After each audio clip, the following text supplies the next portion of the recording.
Welcome to The Cap, where we are here to speak with college reps and other professionals in the field of college admissions to help answer all your questions and guide you through every step of the process. So if you're serious about college admissions, you've come to the right place. Are you ready? Let's talk about it. And now, here's your host, Dr. John Durante.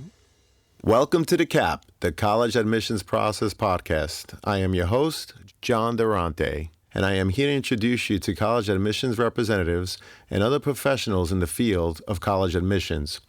Our purpose is to serve you, the students and parents, so that you may gain insights straight from the people who ultimately make the decisions. Regardless of whether you will apply to a particular school being highlighted in a given podcast episode, you should listen to all of them, as each guest will give you tremendous insight and advice on every aspect of the college admissions process. Lastly, if you have any questions you'd like me to cover on future episodes or any comments you'd like to share, please email me at collegeadmissionstalk@gmail.com. And don't forget to visit our website at www.collegeadmissionstalk.com. So are you ready? Let's talk about it. Welcome to The Cap, everyone. It's John Durante, your proud host, and I am very excited to introduce to you today Suzanne Miller from SUNY Geneseo. Good morning, Suzanne. Good morning. Happy to be here. Thank you so much. We are happy to have you. Why don't you tell us about yourself, Suzanne? How long have you been an admissions counselor, and how did you end up in this position? Sure. Well, I've been in the college admissions world since the mid-1990s, so I'm more of the parent age rather than the student age who may be listening. Like many people in my field, I kind of fell into this role. When I first started really thinking about my future, I thought I wanted to be a school counselor. I loved college, and I wound up at the college I wound up at. I really kind of fell into it. I didn't really have very good guidance in my school, and I thought, I would like to be the one that helps students figure out their path. So that was my idea. I even interned in a school counseling office my senior year of college, and I decided, I might not be quite ready for this. And while I was interning, I also worked in the admissions office, as a work study student. I started out as a tour guide first and loved that, and then found my way into the admissions office working there, and really became fascinated with the inner workings of an admissions office, with the process, with the really important role of the admissions office to shape the culture of the school. And I loved the people. Sometimes it doesn't really matter what you're doing in a job. If you've got great people that you're working with, sometimes that makes all the difference. But I really, really also enjoyed the work. And in conversation with the director of admissions, trying to figure out what I wanted to do, he said, Suzanne, you really have a knack for this kind of work. Maybe you should think about higher ed instead of the school counseling. So I thought about it. I said, I'll give that a shot. So I got a full-time job on campus and using tuition benefits, got a master's in higher ed administration. And then I started working in the admissions office. This was at George Washington University in Washington, D.C. And it was fabulous working for GW. Great office. It's a great school.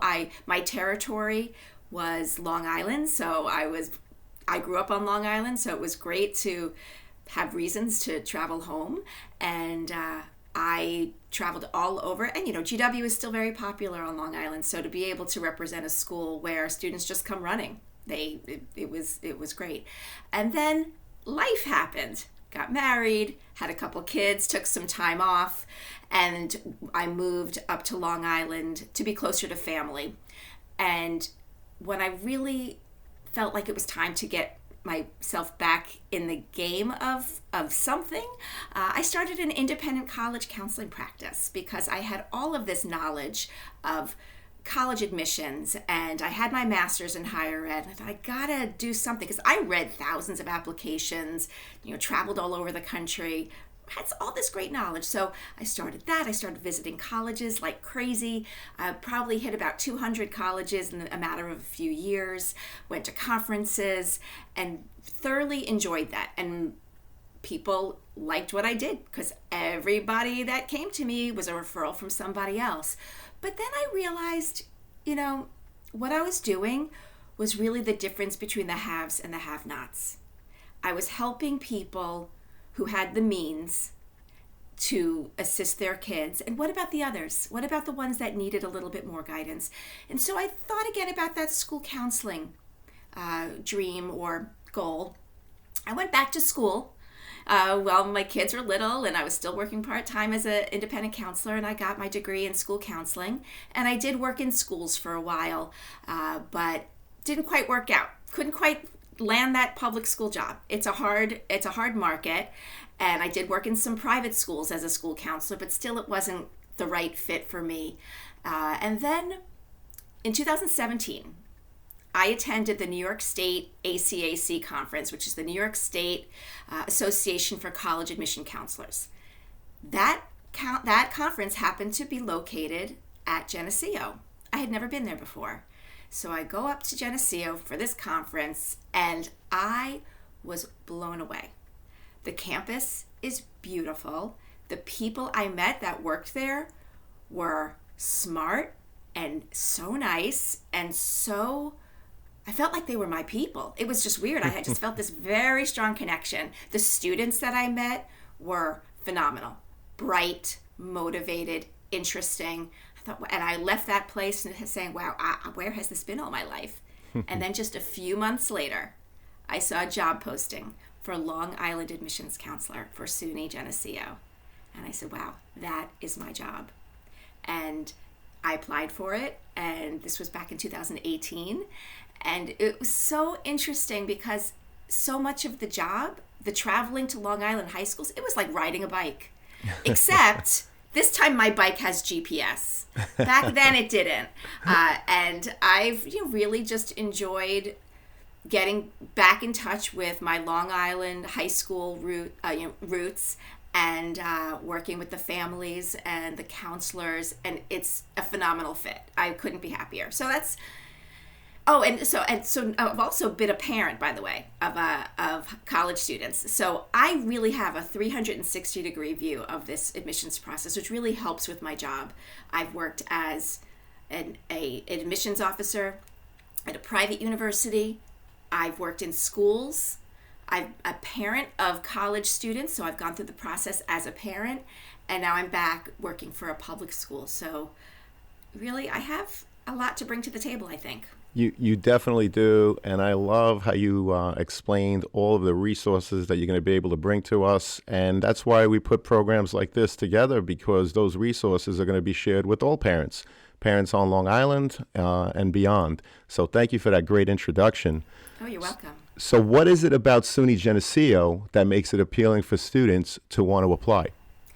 SUNY Geneseo feels like a private school at public school prices. And I say that not just because it's the institution I represent, but it's what I hear over and over and over again from students, from people who visit. When I walk into a high school, when chatting with the counselors, that's what they always say, repeat back to me. The campus is beautiful. It's always on lists for one of the most beautiful college campuses in New York State, in the country. A couple of years ago, Condé Nast Traveler came out with a list of most beautiful college campuses in America, and Geneseo was on it. Another list came out of the top 10 most beautiful college campuses in New York State, and Geneseo was close to the top. I mean, it's got that old, I don't want to say old, but that classic liberal arts college look with the red brick buildings, ivy-covered walls. We have the most beautiful sunsets. Just Google Geneseo sunsets. It's a thing. And we even have an ice cream store on Main Street called Sunset Scoops.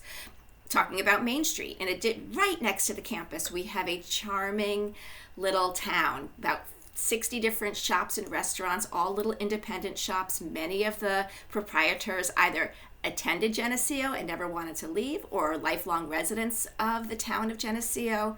So there's a real connection between the town and the college.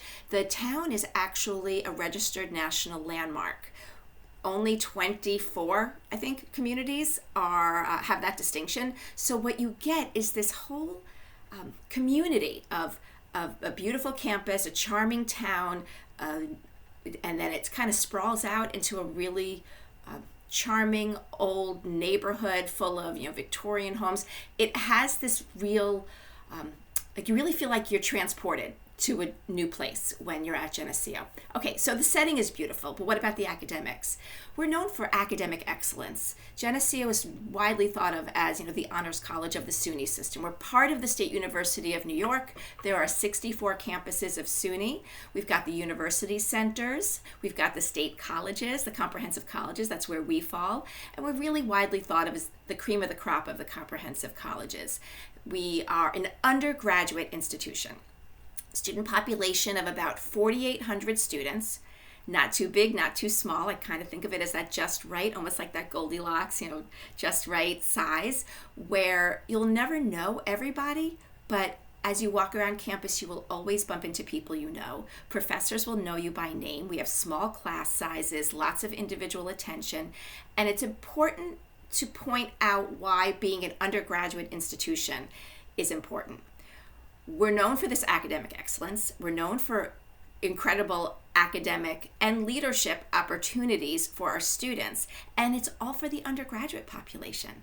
If there's some really interesting, innovative research that's being done, it's not done by graduate students, it's done by undergraduate students. And that's an incredibly important piece to who we are. We even have a day in the April every year where we shut down classes, and it's a day where students can present their research. It's called Great Day. Geneseo recognizing excellence in academics and talent.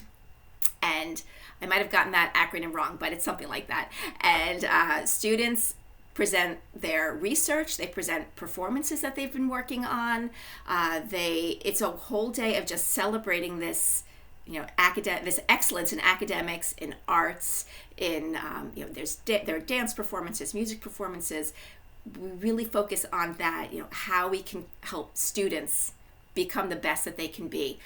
We're also really a nice campus, nice people, students that are looking for the common good. And we're always on lists of colleges making the world a better place. And our faculty, amazing. Over 90% of our faculty have the terminal degree in their field, PhD or whatever that is.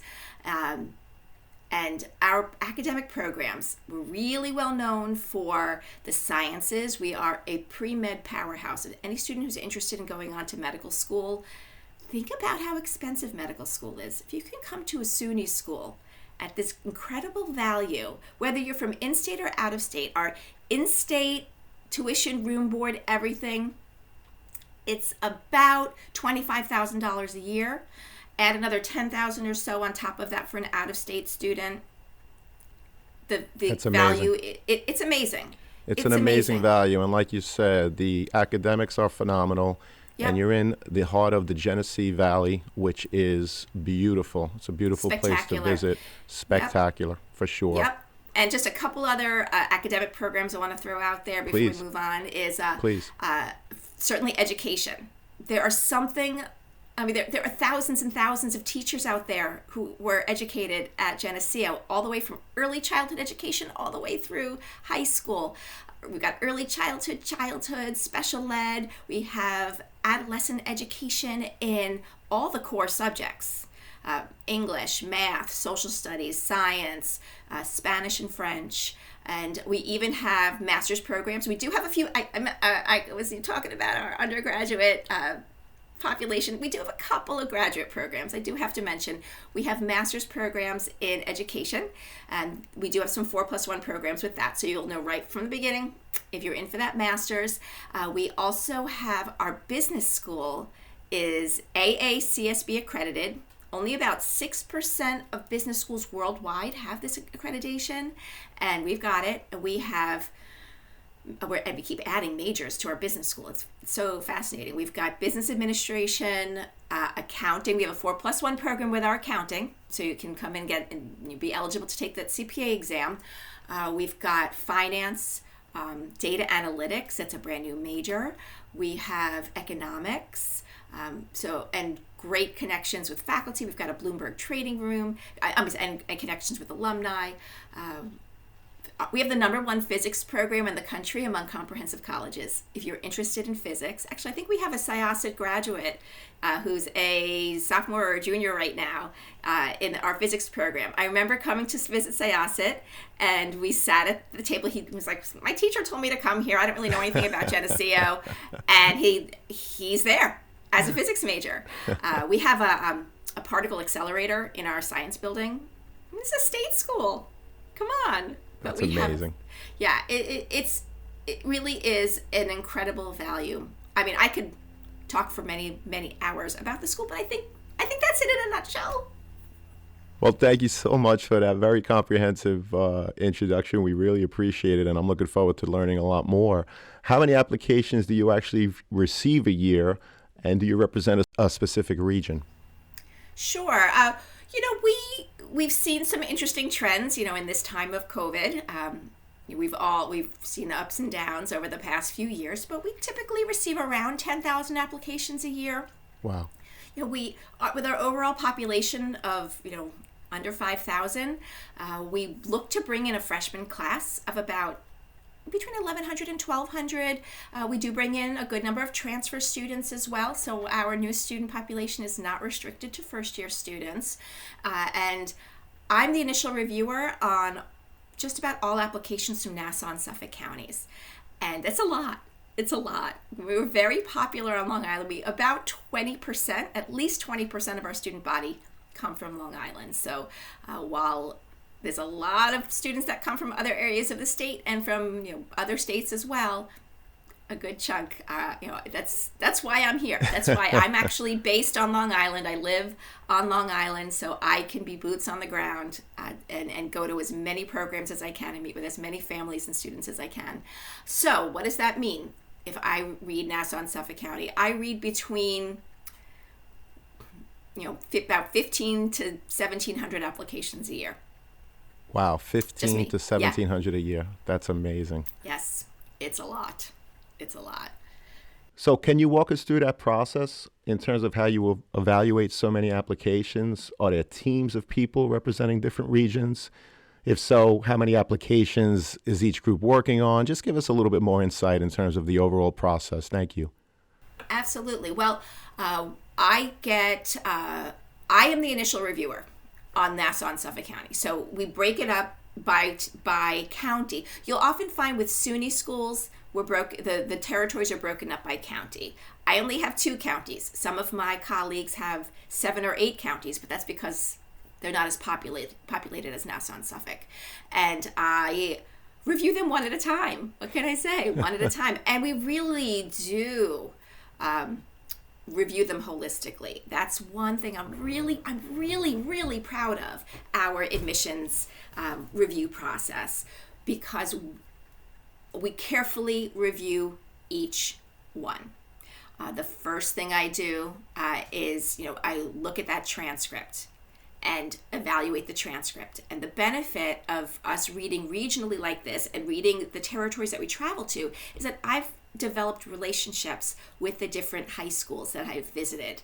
And I've become very familiar with the structure of different high schools. Different high schools offer different programs. They offer different types of classes. Here on Long Island, we have schools that are, at Syosset, you've got lots of AP courses and dual enrollment courses as well. Some high schools are IB schools where they have the International Baccalaureate program. That's also an incredibly challenging academic program for high school students. There are some schools that don't have anything like that, where everybody in the school, it was a difficult school to get into to begin with, and then the curriculum is all the same, no matter who the student is. And it's imperative that I understand that as I'm reviewing an application.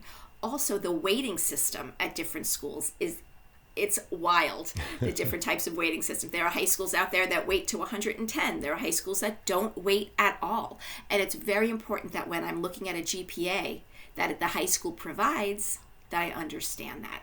So I dissect the transcript, and I really look deeply at trends, at rigor of curriculum, very, very important, and understanding the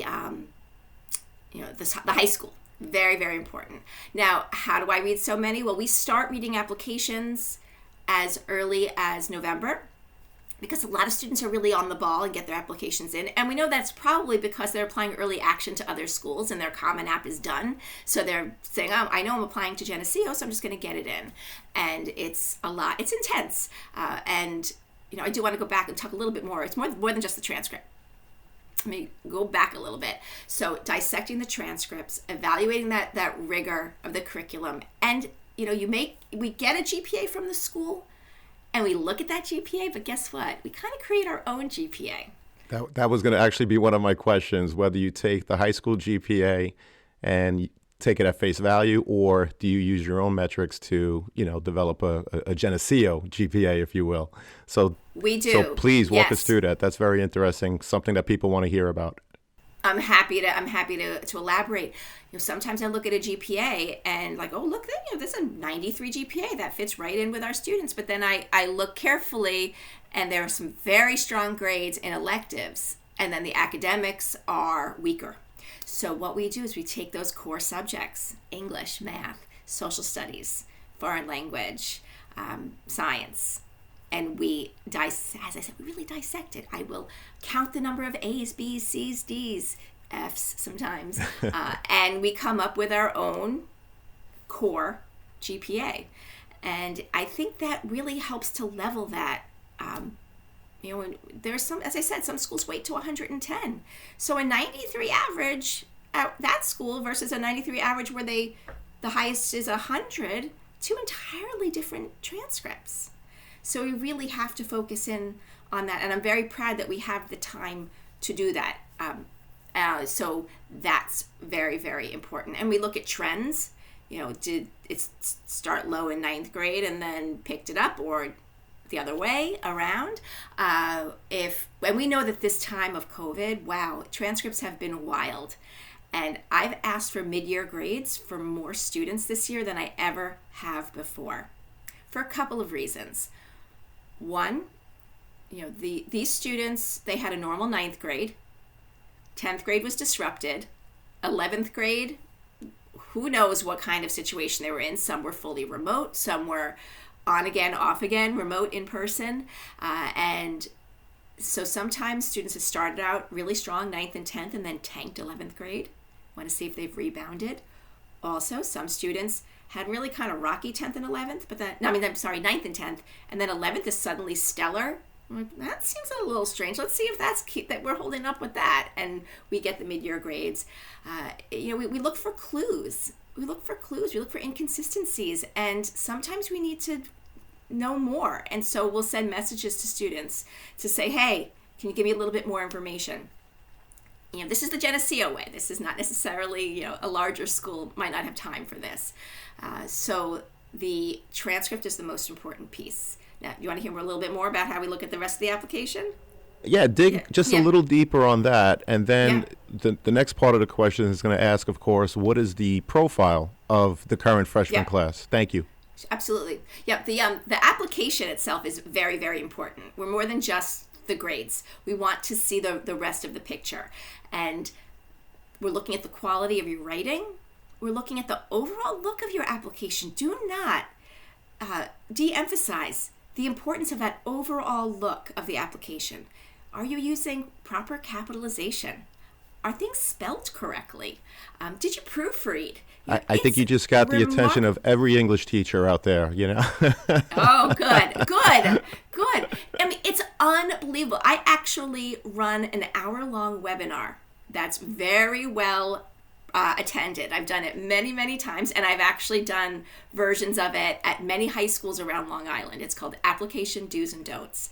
And I have lots and lots of screenshots of mistakes, on applications, it would blow your mind away. I mean, really, it's remarkable the kinds of mistakes that I see, and simple proofreading would alleviate 90% Well, of it. Suzanne, that's really interesting. And by the way, anything that you want to share in the show notes about yourself, any resources on essay writing, SUNY, Geneseo, please know that we could put anything you like in the show notes once this is all recorded. Thank you so much. Terrific. My pleasure. My pleasure. And then your essay, we do read them. So work on that. And formatting is very important. Think about your reader. As I mentioned, I read a lot of applications. If you're sending one big giant blob of text, no breaks in paragraphs, it's very difficult to read. Break it up into paragraphs, proofread it, make sure it's not. I read an essay the other day where half of it was one sentence. It just went on and on and on and on and on. It was a little hard to read. And if there are inconsistencies in your transcript, if there was something going on with you, this is your chance to let us know. And it's not about pity, it's about context. So give us the information. Now, the activity section, you have the opportunity. Now, we're talking about the Common App. The SUNY does have its own application as well. I find the Common App is a little easier to read as an application reviewer, and it also gives us more information. So either one is absolutely fine, but when I'm speaking in terms of the Common App. Common App allows for 10 different activities for you to tell us about. Please use that space. I can't tell you how many applications I read where a student lists one or two things or nothing at all, and then the letters of recommendation list all of these great activities. You're doing yourself a disservice. This is your time to toot your own horn. So the writing, the activities, the overall look of the application, and again, it's not about pity, it's about context. This has been a very challenging time for us all. Sure has. And let us know what was going on. I've read some great pieces where students describe, I live in a 2-bedroom apartment with my parents and 3 siblings. Our Wi-Fi was not consistent. We all had to do online schooling. My parents were working from home. It was very, very difficult to manage. Let us know. And let your school counselors know so they can write about it in your letters of recommendation. That's kind of how we also look at demonstrated interest. I can talk a little bit about demonstrated interest as well. Please do. The demonstrated interest is not hard to do. You don't have to get in your car and drive the 5.5 or so hours to Geneseo from Long Island or from wherever you are, because we're near Rochester. We're not right around the block. But there are so many virtual ways to demonstrate interest. One thing that this pandemic really has taught us is that there are ways to reach students that we never really thought of before. If you go onto the website, the Geneseo website, and click, contact us or find your admissions counselor, there are lots of different ways. You can find my picture, you can click on a link and find a calendar, and we can set up a Zoom appointment or Google Meet or just a phone appointment. Easy. Do it from the comfort of your own home. We have virtual information sessions, virtual tours. We come to you. I'm sure I was at Syosset High School last fall. I was in over 100 different high schools on Long Island alone. College reps want to talk to you. We're at college fairs. We are available. Admissions folks are happy, friendly people. We wouldn't be in this field if we didn't like students and we didn't like to talk to you. If you meet a grumpy admissions counselor, they're in the wrong job. And I think you offer a great piece of advice. Just recently, I was speaking to a student who was deferred to a school, and I asked, well, did you reach out to let them know that, in fact, if you're accepted, you're going to go to that school? And the student looked at me and said, well, I think my guidance counselor did that. And no students, if you are truly interested in a school, this is not the time to be shy. Like Suzanne mentioned, whether it's setting up a virtual Zoom, emailing the admissions rep to let them know that, in fact, this is the school of your choice. And in fact, if you are accepted, you will attend. Because I would imagine, Suzanne, you get 10,000 applications. There's a percentage that get accepted. From that percentage, you know that a certain amount will not attend regardless. And then, and we spoke about this in another episode, that data changes from year to year.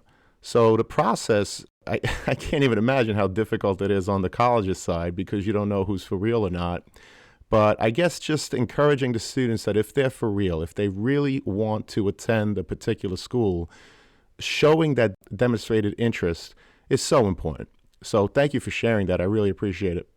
You're welcome. And don't wait until you get your admissions decision to demonstrate that interest, because this is a fluid process. I may make my initial recommendation, when I say, well, clear admit, maybe a wait list, deny. Like I send that off. I'm not the final word.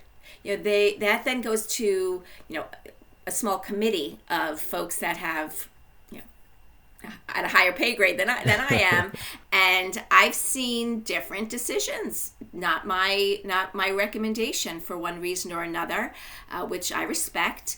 And there are students who maybe didn't really shine in their application and maybe were initially on the wait list, not notified yet, but then did that push, that email, when am I going to hear? I'm really interested, set up an appointment. You show that interest, that could really help a borderline student.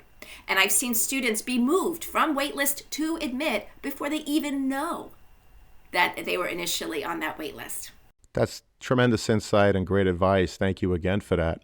So what is the profile of the current freshman class in terms of GPA, SAT, or ACT, and whatever else you look at? Sure. We have very, very bright students. Our average GPA is around between a 92 and a 93. Now, of course, we talked quite a bit earlier about the crazy weighting of high schools, what is that, what does that even mean? But when we're looking at the big picture, we're looking at students that really have that, have the good rigor in their curriculum and have about a 92, 93 average. That's average, folks. That's not a cutoff. So anybody listening who maybe has a high B average in the 80s, but don't despair, because it's way more than just numbers. But we do want to make sure, nobody can make sure, but we want to assess your ability to succeed at Geneseo. That's the key. Do I think, as I'm reviewing an application, I'm trying to figure out if the student will succeed at Geneseo. That's the point. We want you to be successful. So, with that said, about between a 92 and a 93 GPA. Now, SAT and ACT, it's hard to give you a data that is really valuable, because in this world of test optional, only students with good scores are submitting their scores these days. We've been test optional now for the past 2 cycles. We fully expect to remain test optional for the future. I don't know if we'll ever bring the testing back. Pre-pandemic, our average SAT was about a 1230. Our average ACT was about a 25. But those numbers just keep going up because only students with good scores are sending them. If you are applying to test optional schools, and actually most of them are, another piece of advice I can give you is reach out to your admissions counselor about whether or not you should send your scores. I've had conversations with many students about their scores and whether or not I think they should submit them. And I'm open to having that conversation with anyone. So do keep that in mind, that admissions counselors are here to help guide you through this process as well.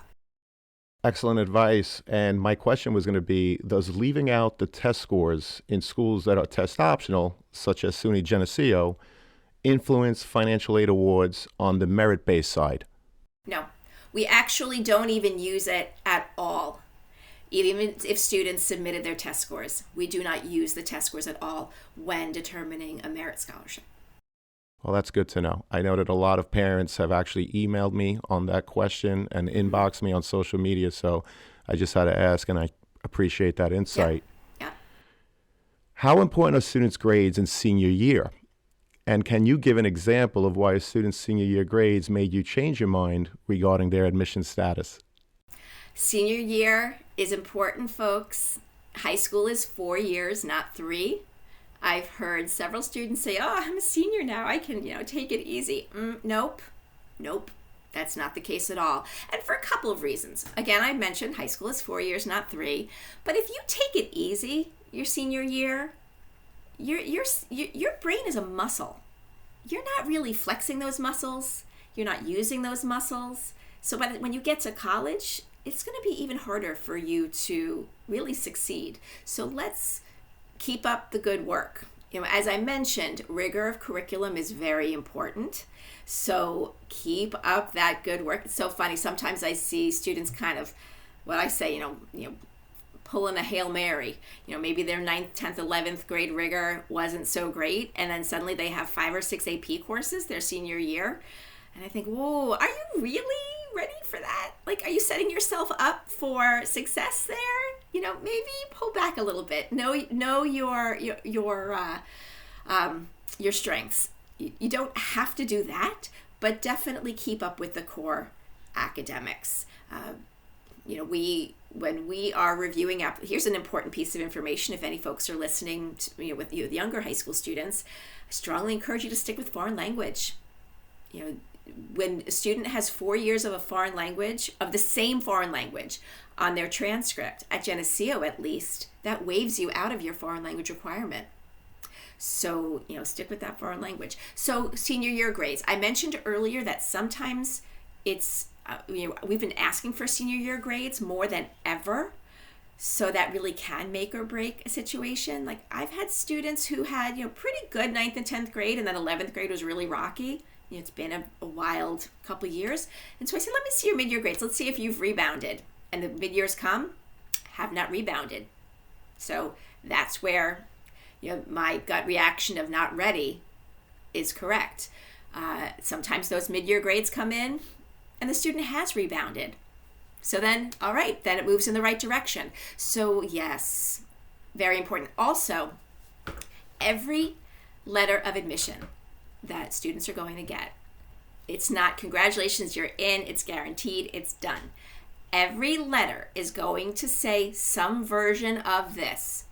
Your admission to this institution is contingent upon you completing high school at the level you showed us during the application process.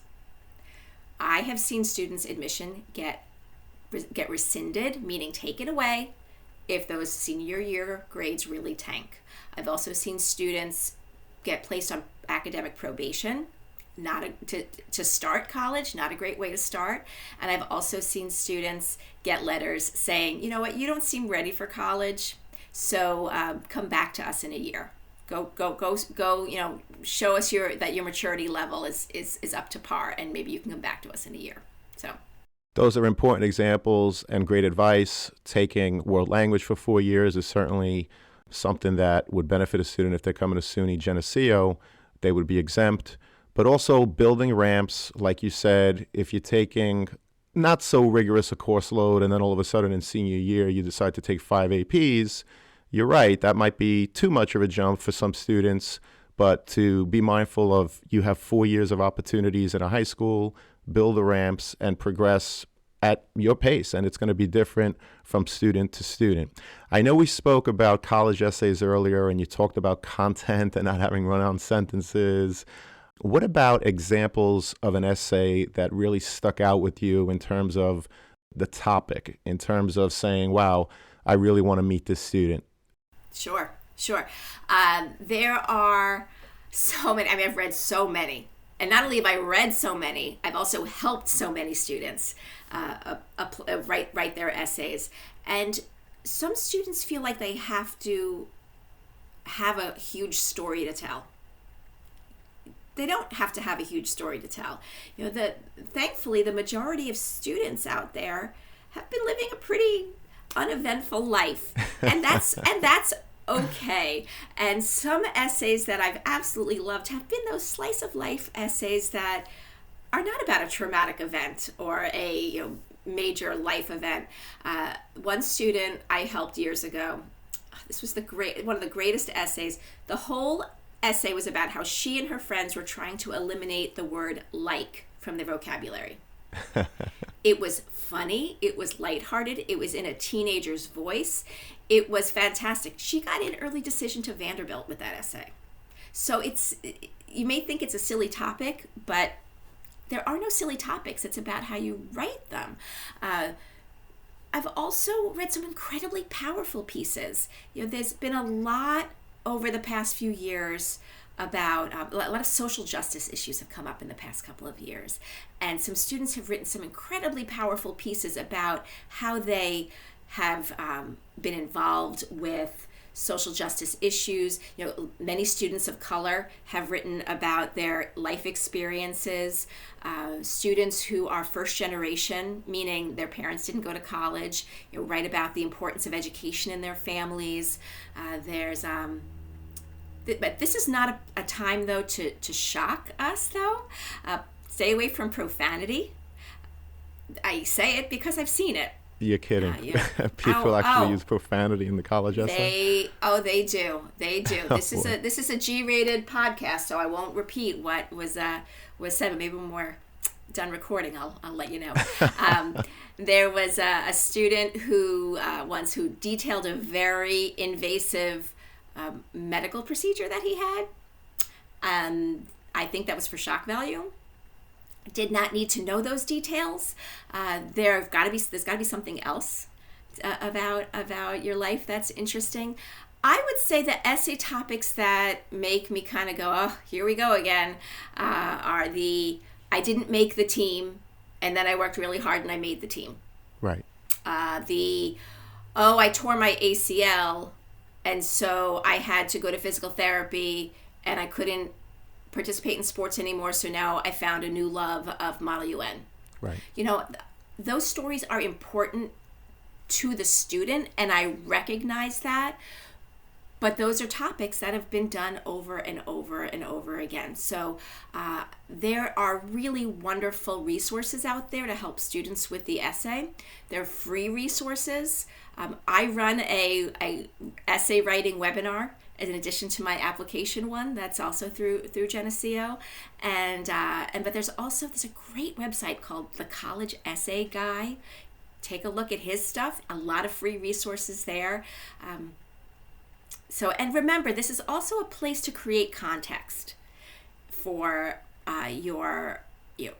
any gaps in your transcript, or if you have had hardships, this is the time to tell us about it. But don't just say, this happened, the end. Talk about what you learned. Talk about how you changed. Talk about how that maybe changed the trajectory of your life in one way or another. And I'm telling you, a bad essay can really hurt an application. A great essay can help a borderline application. But a great essay isn't going to really make up for a very weak transcript. Understood. And I appreciate that you said use your teenage voice, which seems to be a theme that's been coming up in the different episodes. One rep talked about how she was reading an essay and it sounded very lawyerish, and all of a sudden she found out that student's parents were both lawyers, and she said, this makes sense. Yeah. So, using your teenage voice, obviously, the format, you don't want to have run-on sentences, but speak from yourself in that essay. I think it's very good and very important advice, so I appreciate that. Yeah. If an essay has a complicated sentence structure and big words, and then I see that the student got, a C in English, too many hands have been in that essay. Understood. And again, great advice to our students and their parents. A student's activity sheet is another piece of their application. So what are the kinds of things you are looking for beyond the work that they've done in the classroom? Sure. There's no magic activity that we're looking for, but Geneseo students are very busy. They're very, very active. We have incredible opportunities to get involved. And since we are that, medium size, smaller side of medium school, there are ways for even first year students to jump right in with leadership positions. So we want to see students who are going to jump in and get involved. These do not have to be earth-shattering activities. You do not have to be a leader of every club. You don't have to have hundreds of hours of community service. Just let us know what you've been doing.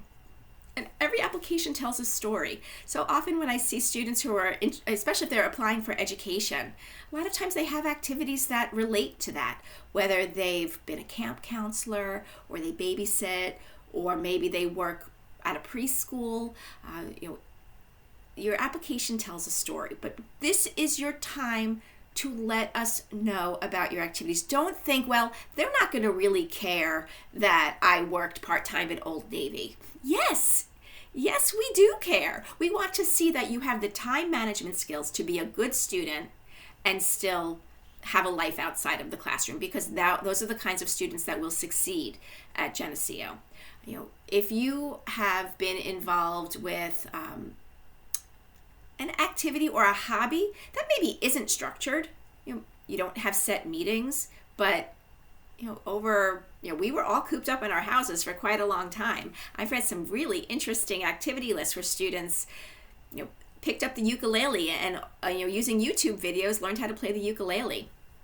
Let us know about that. Another student became a really great baker and started a little business selling baked goods, or another student I read recently, she created a tie-dye business because she wanted to do something and be productive. You have to let us know about your activities, even if you think it's not important. And sometimes students say, well, I don't really have time for activities because I have to work to help support my family. Fine, let us know. Put that job in there. Be proud of it. Some students have to help care for younger siblings. I've read so many applications where, especially this pandemic time, where parents had to go out and work and somebody had to be home to supervise online learning for the younger siblings. And so that could be something. There might have been a dip in grades for the high school student because the high school student had to help the younger siblings with the online schooling. There's so much that information that we glean from that activity list. So if you're a caretaker, let us know. If you have an elderly relative that lives with you and you help care for that, you don't have to write down, I walk my dog and I load the dishwasher. You should be doing that anyway. That's not exactly an activity, but do let us know. It does not have to be, a structured activity. Thank you for that great advice. Again, from someone who makes the decisions out there. So I hope the students and parents are taking this in. What about students aspiring to play sports in college? What advice do you have for prospective student athletes in terms of making their intentions to play known? Sure, absolutely. Now, I'm not an expert in this, but this is just my advice. Certainly we know about the 3 different divisions in sports, Division 1, 2, and 3. There are certain rules with contact with coaches for Division 1, maybe for Division 2 as well. Division 3 is where we fall with Geneseo, and Division 3, we don't have any of those real strict rules. There is no athletic scholarship. There's no money available for D3, so a lot of times students they just want to continue with their sport. They want to enjoy, they want to have that camaraderie of a team and that structure. And that's great. And we are actually a powerhouse when it comes to certain sports. Our swimming and diving team, both men's and women's, have won they're number 1 in their division for the past 8-10 years. Our men's ice hockey team is phenomenal, consistently ranked number 1, number 2 in the country. So D3 sports, don't knock them. But what I recommend you do is communicate with your coaches that you work with. Say this is, make sure that those lines of communication are open. Ask them for advice. On our website, we have a recruiting form. fill it out. Get it. You can get in touch with the coach, send emails, reach out. Our coaches organize visits for their potential athletes. They will coordinate their own visit program and their own recruitment. So you have to be your own advocate, in this process. But do know that athletic scholarships, it's a really small percentage of high school athletes that actually get an athletic scholarship. So if you're thinking that that's your ticket into college, think again. It's a very competitive world out there. And also being a collegiate athlete is a huge commitment. It's more than what you've got going on in a high school sport. But go for it. It helps to create that community within a college. And I know we love our athletes at Geneseo. Thank you so much. And we absolutely love our athletes for sure. Lastly, what are the 3 top pieces of advice you would give a student and their parents who are getting ready for the college process? Sure. I have so many, but I'll try to narrow it down. One thing that I think is extraordinarily important is to have a frank discussion about finances at the beginning of the process. I have had conversations with parents, with friends of mine. I mean, I'm at the age where I'm a mom of 2 college students, so a lot of my friends and peers, we all have kids in college, where they didn't have this conversation. And then when it came down to it, they didn't have any choices that were really affordable. You have to make sure that you talk to your kids about what is going to be a good fit for the family. Always have at least 1 or 2 financial safety schools on your list. You don't want to be under mountains of debt. So I think that's a huge thing. Another piece of advice, this one's simple. Create a new email address just for the college admissions process, and keep that email address sacred. You use that email address on your applications. You check that email every single day. That is the way colleges communicate with you. We have a sneaky little program that we use. A lot of colleges use this special program where we can see if students have opened emails. And that goes back to the demonstrated interest. So if you are using an old email address that you've had for many years and you get 200 spam emails every day, you're going to miss something important. So create that new email address, be sure to check it, set up alerts, and you don't want to miss that communication. Okay? And I guess the last piece of advice, number 3, would be communicate with your admissions counselor. Know that we can be your advocates. We can fight for you if you're a borderline student, if we've created a relationship.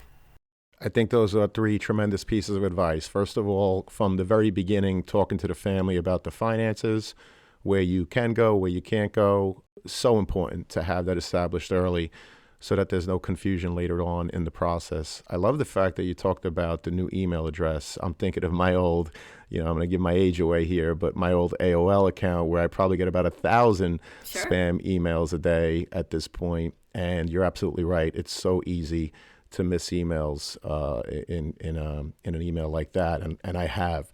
And lastly, the importance of communication, again, to demonstrate the interest. If you're really interested in a school, demonstrating that interest by communicating is really important. And going back to number 2, just for a moment, where you said that you have methods to see whether or not a student has opened an email address or read it, again, falls under demonstrated interest. So students, if you're interested in going to a school, make sure that you're doing these things. Suzanne, I can't thank you enough for your insight. This has been a fabulous conversation. I know it's a great resource to students and their parents. Thank you so much for being a part of this show. Absolutely my pleasure. I have all of this knowledge and I love sharing it. And if I can help the process be just a little bit easier and a little less confusing, I'm more than happy to participate. You certainly helped a lot of people today, and I'm hoping that we could put some of the links that you mentioned in the show notes. So thank you again so much. My pleasure.